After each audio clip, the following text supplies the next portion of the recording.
I hope you are aware by the grace of Almighty Allah. I will take a class on voice.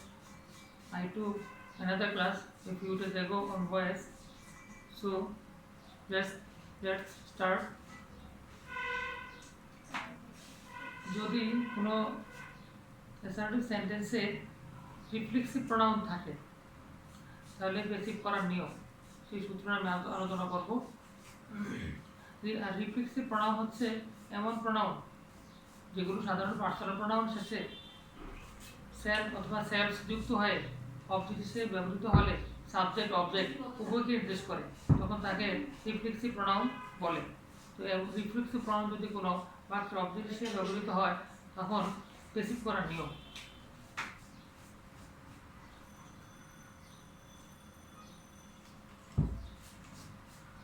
He killed himself.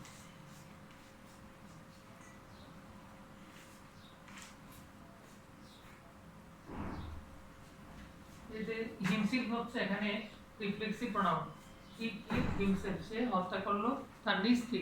এখানে যে subject সেই object, মানে ব্যক্তি subject এবং object উভয়ই একই ব্যক্তিকে নির্দেশ করছে, তাহলে সাবজেক্ট সাবজেক্ট হিসাবেই বলবে। সাধারণত বেসিক ভয়েসে অবজেক্ট সাবজেক্ট হয়, কিন্তু এই ক্ষেত্রে সাবজেক্ট সাবজেক্ট হিসাবেই বসে। টেন্স অনুযায়ী অক্সিলারি ভার্ব বসে। We have to use auxiliary verb according to tense.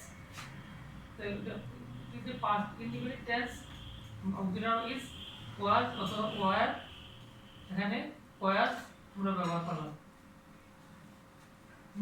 Next হচ্ছে মূল ভার্বের পাস্ট পার্টিসিপল রূপ বসে। যেমন এখানে কিল্ড হলো মূল ভার্বের পাস্ট পার্টিসিপল, বাই বসে, আর অবজেক্টটি অবজেক্ট হিসাবেই বসে। তাহলে এখানে সাবজেক্ট সাবজেক্ট হিসেবে বসে, টেন্স অনুসারে অক্সিলারি বসে, মূল ভার্বের পাস্ট পার্টিসিপল বসে, বাই বসে, অবজেক্ট অবজেক্ট হিসেবে বসে। মানে রিফ্লেক্সিভ প্রোনাউন অবজেক্ট হিসেবে ব্যবহৃত হলে তাকে সাবজেক্ট করা যাবে না, তাকে অবজেক্ট অবজেক্ট হিসাবেই বসাতে হবে।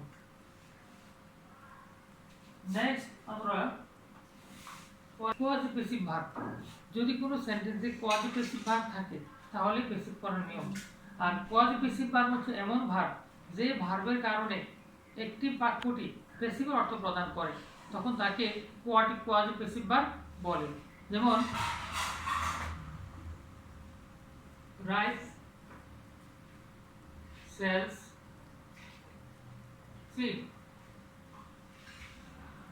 এখানে অর্থ হচ্ছে চাল সস্তায় বিক্রি হয়।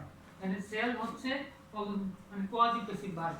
এই ভার্বের কারণে চাল কে বিক্রি করে আসলে তা নয়, বাক্যটা একটি কিন্তু অর্থ দিচ্ছে পেসিভের, সেই কারণে এই বাক্যটা এই ভার্বটা হচ্ছে কোয়াজিপেসিভ ভার্ব। যদি কোনো কোয়াজিপেসিভ ভার্ব থাকে সেন্টেন্সে পেসিভ করার সময়, তাহলে সাবজেক্ট সাবজেক্ট হিসাবেই বসে। টেন্স অনুযায়ী অক্সিলারি ভার্ব, তারপরে অ্যাডজেক্টিভ বসে। অ্যাডজেক্টিভ হচ্ছে সিট, হোয়েন বসে, ইট অথবা দে বসে। যদি সাবজেক্ট সিঙ্গুলার হয় ইট বসে, প্লুরাল হলে দে বসে। টেন্স অনুসারে আবার অক্সিলারি বসে, মূল ভার্বের পাস্ট পার্টিসিপল রূপ বসে। তাহলে বলছি আমি আবারও, সাবজেক্ট সাবজেক্ট হিসেবে বসে, টেন্স অনুযায়ী অক্সিলারি বসে, অ্যাডজেক্টিভ বসে, হোয়েন বসে, সাবজেক্ট সিঙ্গুলার ইট বসে, প্লুরাল হলে দে বসে, টেন্স অনুসারে অক্সিলারি বসে, মূল ভার্বের পাস্ট পার্টিসিপল রূপ বসে। এটাকে এভাবেই করতে হয়। It has another rule. Subject subject হিসাবে বসে, টেন্স অনুযায়ী অক্সিলারি বসে, মূল ভার্বের পাস্ট পার্টিসিপল রূপ বসে, অ্যাডজেক্টিভ বসে।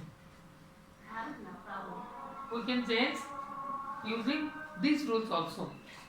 সাবজেক্ট সাবজেক্ট হিসেবে বসছে, টেন্স অক্সিলারি ভার্ব বসছে, মূল ভার্বের পাস্ট পার্টিসিপল বসছে, অ্যাডজেক্টিভ বসছে। এভাবে এই রুলের মাধ্যমে কি করা যায়, এটাকে অ্যাক্টিভ থেকে প্যাসিভ করা। We can change active to passive. Factitive object যুক্ত কোনো বাক্যকে প্যাসিভ করার নিয়ম। আর ফ্যাক্টিটিভ অবজেক্ট হচ্ছে এমন অবজেক্ট ভার্ব।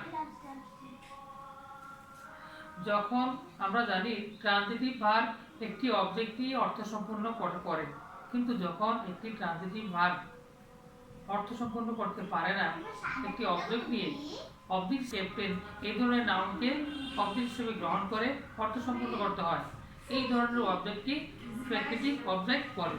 যেমন we elected him, we elected him, এখানে একটা ভার্ব, একটি অবজেক্ট আছে, আমরা তাকে নির্বাচিত করলাম, কিন্তু আমরা তাকে কি দিয়ে নির্বাচিত করলাম? এই একটি ট্রানজিটিভ ভার্ব অর্থ সম্পূর্ণ করতে পারে না, এখানে আরো কিছু শব্দ নিতে হচ্ছে। আমি বললাম চেয়ারম্যান, তো এখানে চেয়ারম্যান হচ্ছে ফ্যাক্টিটিভ অবজেক্ট। যদি কোনো বাক্যে ফ্যাক্টিটিভ অবজেক্ট থাকে তাহলে প্যাসিভ করার সময় অন্য অবজেক্টকে সাবজেক্ট করতে হবে, এই অবজেক্টটাকে আমরা সাবজেক্ট করব। টেন্স হলো যে পাস্ট ইন্ডিফিনিট টেন্স, আমি ওয়াজ বসালাম, মূল ভার্বের পাস্ট পার্টিসিপল রূপ বলবে, ফ্যাক্টিটিভ অবজেক্টটি বলবে। বাই বসে সাবজেক্টকে অবজেক্ট করতে হবে। এখানে আমি আবার বলছি, অন্য অবজেক্ট যেটা সেটাকে সাবজেক্ট করতে হবে। টেন্স হচ্ছে অক্সিলারি বসবে, মূল ভার্বের পাস্ট পার্টিসিপল রূপ বসে, তারপর ফ্যাক্টিটিভ অবজেক্টটি বসে, বাই বসে সাবজেক্টকে অবজেক্ট করতে হবে।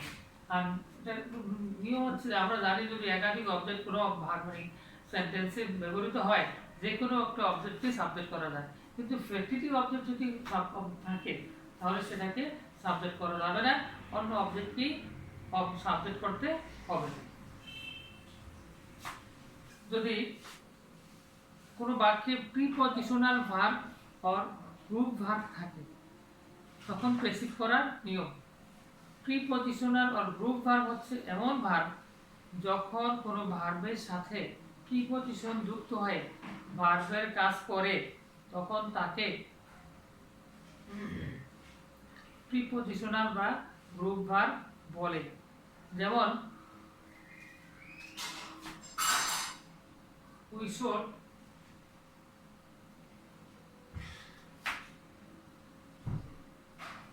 look after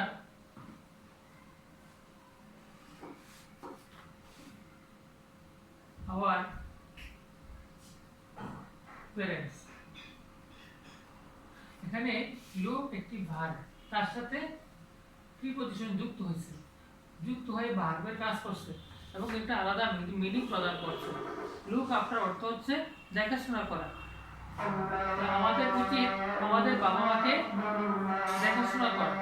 তো এখানে এমন বাক্য থাকলে প্যাসিভ করার সময় অবজেক্টকে সাবজেক্ট করতে হবে, অবজেক্ট হলো আওয়ার প্যারেন্টস,